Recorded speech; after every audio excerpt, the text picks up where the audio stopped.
The calf's ribs pressed against my palm like the slats of a busted chair, and I remember thinking that was the first true thing I'd touched all day. October wind came sideways through the gaps in the sail barn's siding, carrying the smell of manure and wet straw, and something sourer underneath. Sickness, the kind that gets into wood and never leaves. 40 heads stood crowded in that back pen, though stood is generous. Half of them had their heads down and their back legs shaking, and one had already gone off its feet in the corner, not dead yet but getting there. The auctioneer hadn't even bothered to run his chant proper. He'd looked at that pen, looked at the sparse Tuesday crowd, and said, in a voice pitched to Carrie, "Now who wants $40 worth of buzzard bait?" That got the laugh he was fishing for. Men in canvas coats leaning on the rails, coffee steaming in their hands, all of them grinning like it was the best joke told in that barn all fall. I was 18 years old, 4 months an orphan in the practical sense. My grandfather had died that July, and there was nobody left above me to sign for anything, to vouch for anything, to stop anything I did. I had $31 in my coat pocket, folded 3 times the way he used to fold bills, and I had a farm 40 miles east with more empty pasture than sense. I raised my hand and said $10. The room didn't laugh right away. There's a particular kind of quiet that comes before a laugh, like a held breath, and I sat in that quiet long enough to hear somebody's boot scrape the floorboards. Then it broke loose. Real laughter, the kind that has an edge of relief in it, the kind men use when something's wrong and they'd rather mock it than name it. A cattle buyer named Orville Dice, a big man in a sheepskin coat, who bought and sold for 3 counties and had never once in his life bid low on anything, turned around in his seat and said loud enough for the whole barn, "Boy's going to feed the county's buzzards for it." Somebody give him a hand. Nobody gave me a hand. The auctioneer took the bid. $10 is still a bid, even a joke one, and knocked it down before anyone could top it, because why would they? 40 dying calves for $10 was a bad deal even at that price. I walked to the pay window with my hat in my hand and my heart doing something strange and slow in my chest, and the woman behind the cage counted out my 30 cents change without looking up at me once. Outside, the wind had teeth in it, and I stood by my grandfather's truck a long moment before I went to back the stock trailer up to that pen, thinking about a leather notebook I hadn't opened yet, sitting on a shelf in a farmhouse kitchen 40 miles away, waiting on me the way it had waited on him. The wind kept working at my collar while I backed that trailer up, and the calves didn't want to load. Weak as they were, they still had enough left in them to plant their feet and shake their heads at the ramp, like even a dying animal knows to be afraid of a dark box on wheels. I got behind them one at a time, my hands under their bellies where I could feel the ribs like fence pickets, and walked them up 2 and 3 at a time until all 40 were crowded into a trailer built for 25.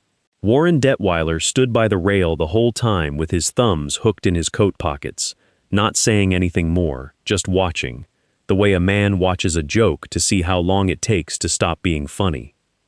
It was going on 4 o'clock by the time I pulled out of that yard, the sky over Custer County gone the color of an old dime, and the temperature dropping the way it does out on the Nebraska tableland in the last week of October, when a man learns not to trust an afternoon. 40 miles of gravel and 1 stretch of Highway 2 lay between that sale barn and the home place, and I drove it slow, watching the mirror more than the road, watching for a calf going down where the others could trample it.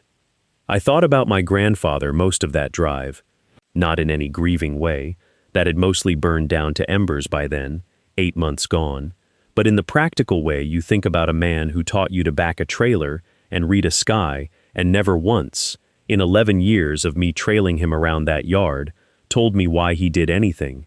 He showed. He never told the why, since it was Iowa in his hands. That was the whole trouble now. He'd left me the ground and the buildings and 61 years of habit, but the reasons were locked up in a leather notebook on the kitchen shelf that I had walked past every day since the funeral without opening, because a boy can go a long while pretending a thing isn't there if he doesn't touch it. I hadn't touched it, hadn't touched much of anything in that kitchen since February, if I'm honest. His coffee cup was still hung on the same hook, his reading glasses still folded on the windowsill where the light was best. But driving home that Saturday, with 40 calves scouring green in a trailer behind me, I understood I was going to have to touch it now, whether I wanted the ache of it or not, because somewhere in those pages, if the stories about him were true, was the only thing standing between me and 40 dead calves and a debt of humiliation I hadn't earned yet, but was about to. To understand why any of that mattered, why a notebook, why that farm, why a boy alone at 18 was the one backing that trailer up in the first place, you'd have to go back further than that auction. You'd have to go back to a February morning, and a phone that rang too early, and a life that had already been rearranged once before I ever laid eyes on those calves.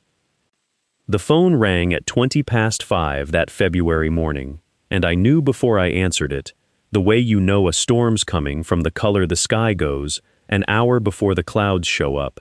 Nobody calls a farmhouse at 5:20 with good news. It was the county sheriff's office out of the courthouse in town, a man with a tired voice, telling me there'd been an accident on the county road, ice on the bridge over Willow Creek, and that my grandfather's truck, the '52 Ford, the one with the dented door he never got around to fixing, had gone through the guardrail sometime after midnight. He'd been coming back from a neighbor's place 3 miles east, where he'd gone out in that weather to look at a heifer having trouble calving. 81 years old and still driving out at midnight for somebody else's cow. That was the kind of man he was, and it was the kind of thing that killed him. I was 17 then, 6 months from turning 18, and I stood in that kitchen in my socks with the phone cord stretched tight across the room and understood, in the space of about 4 seconds, that the only person left standing between me and the whole weight of 240 acres was me. There wasn't extended family to speak of. My mother had died of a fever when I was 4, and my father hadn't been in the picture since before that. Gone west, people said, though nobody said it with much conviction, like they weren't sure themselves and didn't care to find out. My grandfather had raised me alone from the time I could walk, out on that land in the western part of the county, 31 miles from the nearest bank in Cassidy, 40 from the sale barn in Larkspur, where I'd end up bidding on those calves 8 months later. The funeral was small. Pastor Emmett Coburn from the Lutheran Church said some words about a life spent in service to the land and the animals on it, and about a dozen neighbors stood around in their good coats in weather too cold for standing anywhere, and then they went home to their own stock and their own worries, the way people do, because grief is a luxury a farm doesn't allow for long. I went home too, to an empty house, to chores that didn't care whose hands did them, to a barn that still smelled like him, pipe tobacco and neat's foot oil, and the particular must of 80 years of hay dust worked into the wood. I fed the cattle that night by lantern light, because the electric hadn't reached that far corner of the property yet, and I did not go looking for any notebook, because a boy can go a long while pretending grief is a debt he doesn't owe interest on. That silence lasted 7 months, until the day I stood at a livestock auction in Larkspur and heard a man laugh at $10. The Larkspur sale barn sat 6 miles east of the county road, a low building of corrugated tin that hummed with the sound of men who knew each other's business better than their own.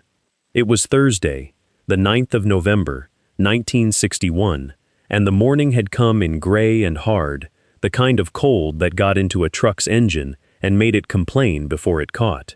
I'd driven the '48 Ford pickup that had been his, the one with the cracked driver's window he'd patched with a strip of black tape that I hadn't had the heart to replace, and I'd brought $40 folded into my shirt pocket, money I'd counted 3 times at the kitchen table the night before, money that was supposed to buy feeder pigs, not cattle, because pigs were the plan.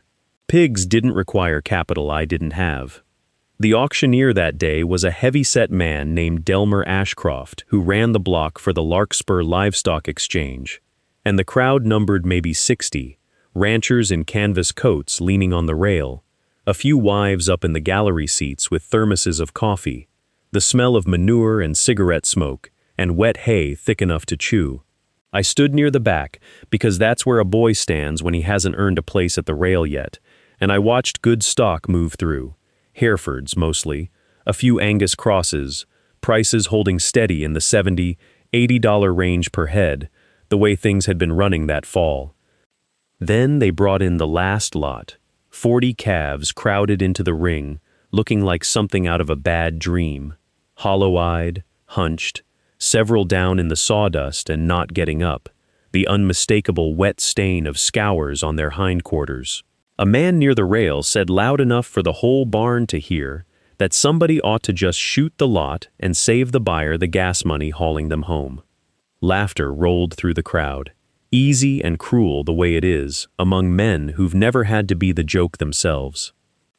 Ashcroft opened the bidding low, almost apologetic, like he was embarrassed to be selling them at all, and I heard myself say $10 before I'd decided to say anything, my own voice sounding strange and thin under that tin roof.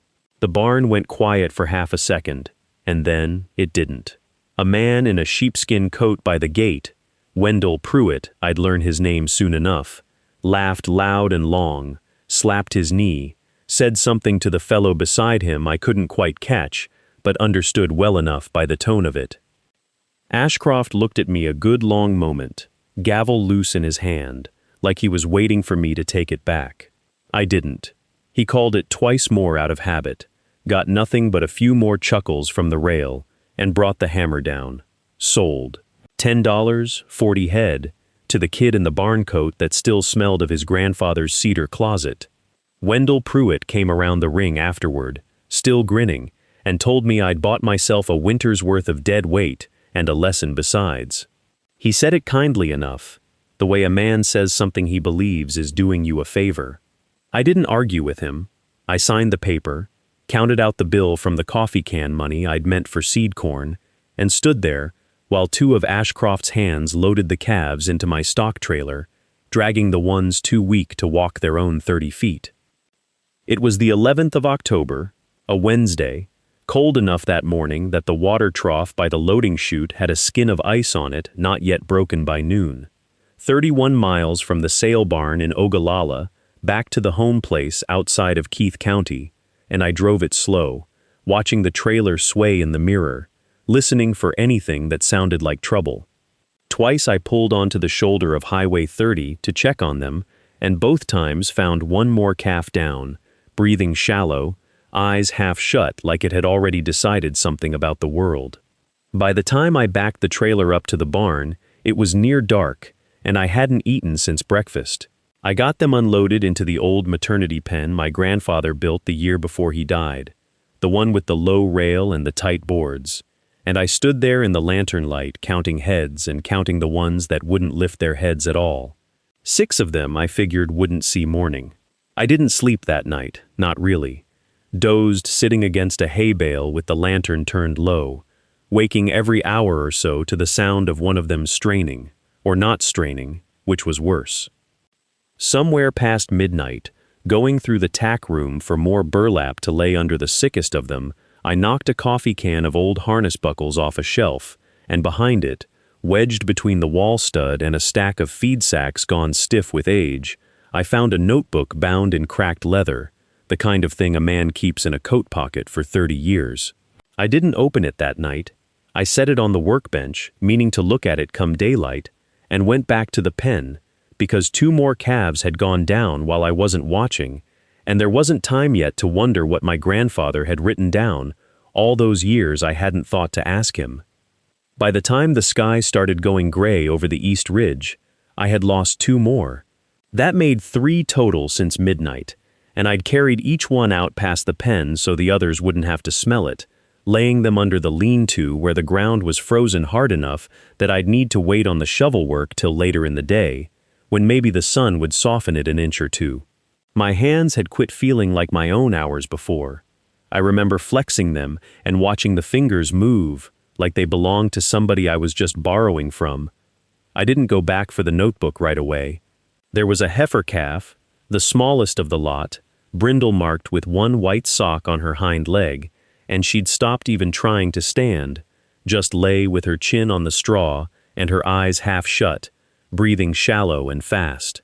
I sat with her a long while, running my hand along her side, feeling the ribs too close together under the hide, and I thought about the fella who'd laughed loudest at the sale, the one in the sheepskin coat who'd said something to his neighbor about a boy buying a truckload of buzzard bait. I hadn't had an answer for him then. I didn't have one now either, sitting in the cold with a dying calf, no vet within 12 miles who'd come out for a lot this size at any price I could pay, and a county agent's number I didn't even have written down. It was full light, past 7, when I finally went into the tack room and picked the notebook up off the bench where I'd set it. The leather was cracked along the spine, soft the way leather gets from a hand opening it over and over across years, and there was a strap wound around it twice, the buckle worn shiny.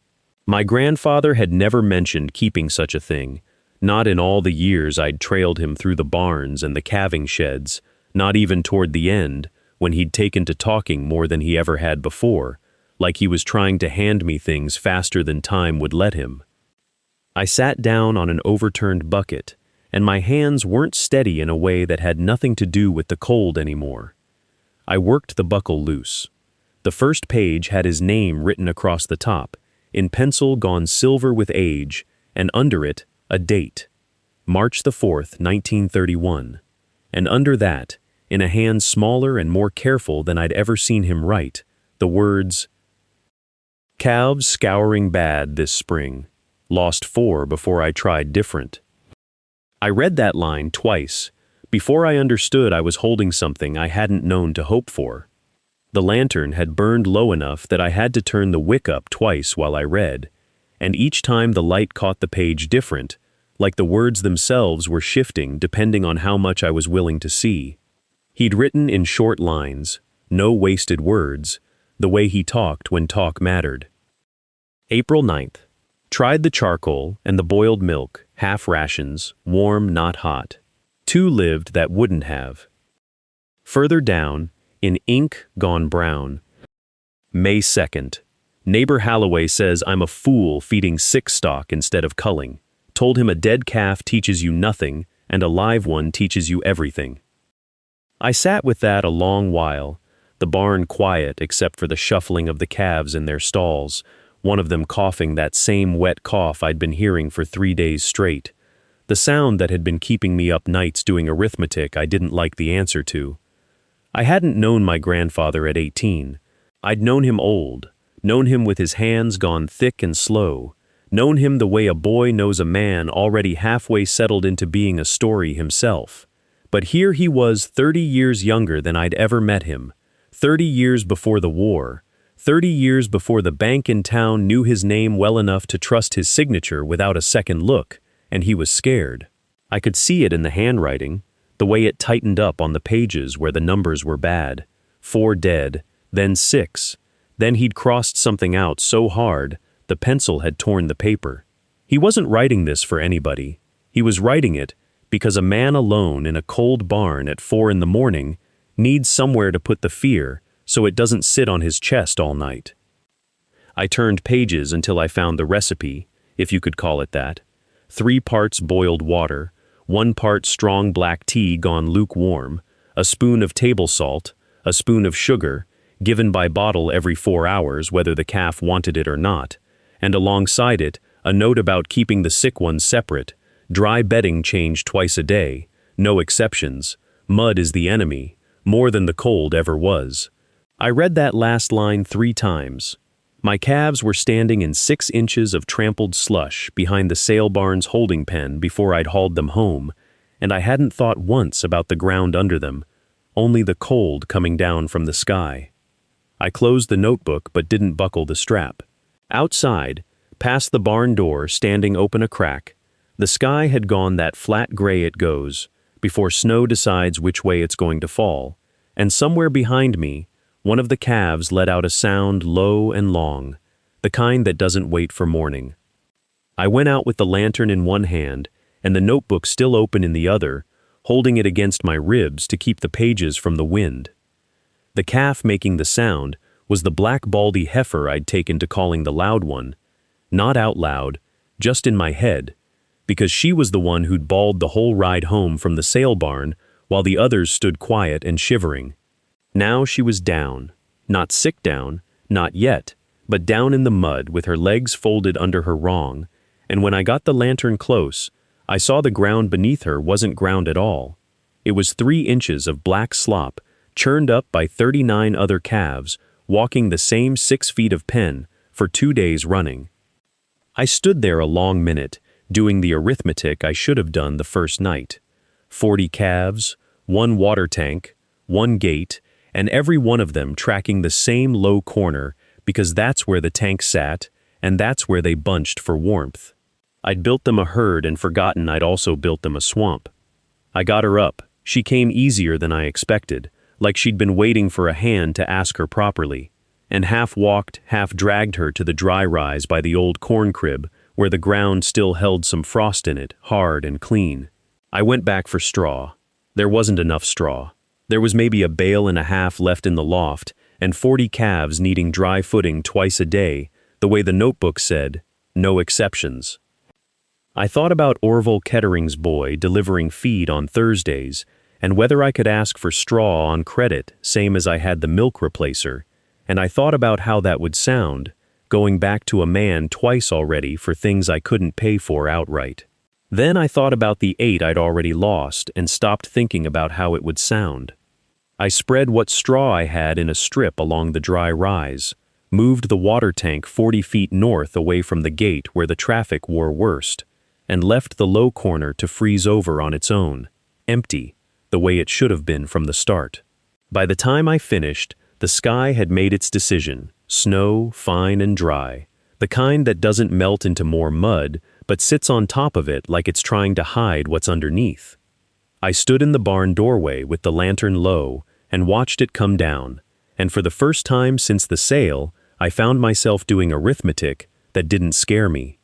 Straw, bedding, dry ground, things a boy with 2 working hands could get more of if he was willing to ask.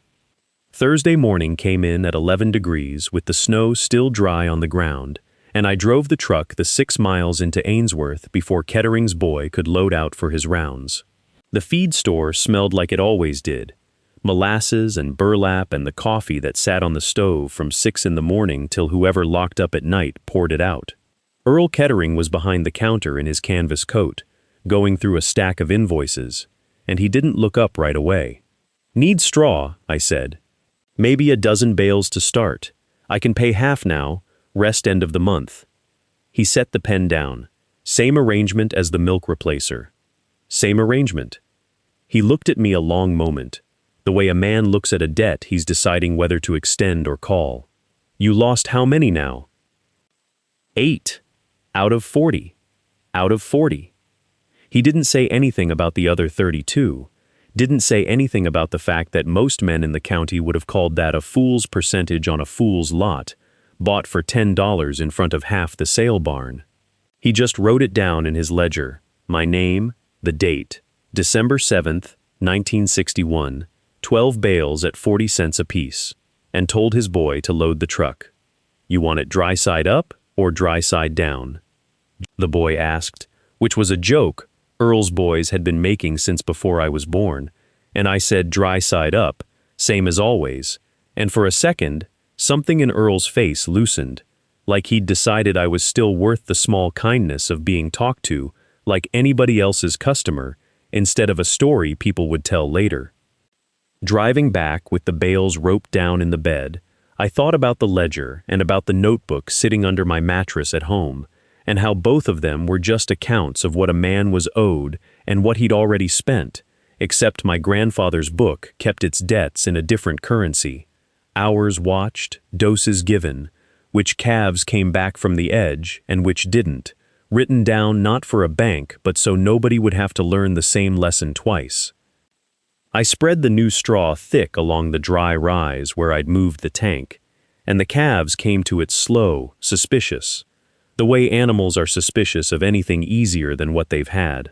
By dusk, most of them were bedded down in it instead of standing in the mud, and I stood at the fence line, counting heads in the fading light, 32 present and accounted for, and told myself that was a number I could live inside of, at least until morning proved me wrong. Morning proved me wrong on one count and right on 31. I found the calf down near the fence corner where the wind had scoured a bare patch through the frost, legs folded under her like she'd just decided to stop asking them to work. Her breath came shallow, a rattle underneath it I recognized from 3 weeks back, the same wet sound the black and white heifer had made the night before she didn't wake up. I carried her to the barn instead of walking her. She weighed less than the calves that had come off the truck in October, though she was one of the ones I'd thought had turned the corner, one I'd stopped watching so close. The notebook had a page for that too, not Scour's this time. My grandfather's handwriting got smaller when he was working through something he wasn't sure of, like he was trying to fit more thinking onto the paper, and the entry from February of some year I couldn't place was cramped that way. A calf that recovered from Scour's and then went down again weeks later, weak in the back legs, breathing hard for no clear reason. He'd written, "Pneumonia, secondary, watch the ones that were hardest hit first. The Scour's take something out of them the eye doesn't see, and it comes due later." Then a dosage in his old measurements, and a note that the calf had lived, and a note under that saying 2 others he'd tried the same on hadn't. I mixed what he'd written as close as I could reckon the modern equivalent, my hands shaking some from the cold or from not wanting to be the one who read it wrong, and I gave it to her in the barn with a heat lamp rigged off the extension cord that ran crooked from the house, and I sat with her longer than I had time to spare, listening to that rattle, waiting to hear if it eased or worsened. By mid-morning, it had eased, some, not gone, eased. I went back out to the pasture and did the count again properly, walking the fence line slow the way you're supposed to, instead of eyeballing clusters from the truck, and came up with 31 on their feet and grazing, plus the one in the barn making her case for a 32nd, and I stood there a long moment with the cold working up through my boots, thinking that the notebook wasn't done teaching me things yet, and that I still didn't know all of what it had in it. That 32nd calf pulled through by Thursday, and I marked the date in the back of the notebook the way he had, small numbers in the corner of a page that had nothing to do with her, just so there'd be a record somewhere besides my own head.